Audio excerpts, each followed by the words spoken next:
నేను రేవంత్ రెడ్డిని అడుగుతున్నాను, నువ్వు అన్నావు కదా అగ్రిమెంట్ ఉందని, పెట్టు, దమ్ముంటే బయట పెట్టు. ఒకవేళ తమ్మిడిహట్టికి 152 మీటర్లకు మహారాష్ట్ర ఒప్పుకోనుంటే ఆ అగ్రిమెంట్ ఏదైనా ఉంటే బయట పెట్టు. I'm ready to resign. ఆ క్షమాపణ చెప్పు. అబద్ధాలు మాట్లాడిన తప్పైంది, రాజకీయాల కోసం అబద్ధాలు మాట్లాడినా తెలంగాణ ప్రజానీకానికి క్షమాపణ చెప్పు.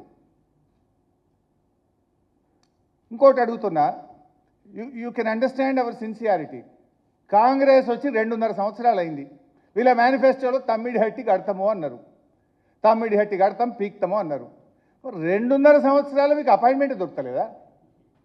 ఆనాడు కాంగ్రెస్ గవర్నమెంట్ ఉంటే నెల లోపల పోయి కలిసిన నేను. కాంగ్రెస్ ఓడిపోయి బీజేపీ గెలిస్తే వచ్చిన గవర్నమెంట్ వచ్చిన 10 రోజులకే పోయి కలిసిన. స్వయంగా కేసీఆర్ ముఖ్యమంత్రి గారు 2 రోజులు మహారాష్ట్రలో ఉండి వెయిట్ చేసి, ముఖ్యమంత్రి ఎప్పుడు టైం ఇస్తే అప్పుడు నేను ఈయనే ఉంటా అని ఆడ కూర్చొని ఆయన టైం ఇచ్చినప్పుడు కలిసి బతిలాట వచ్చిండు.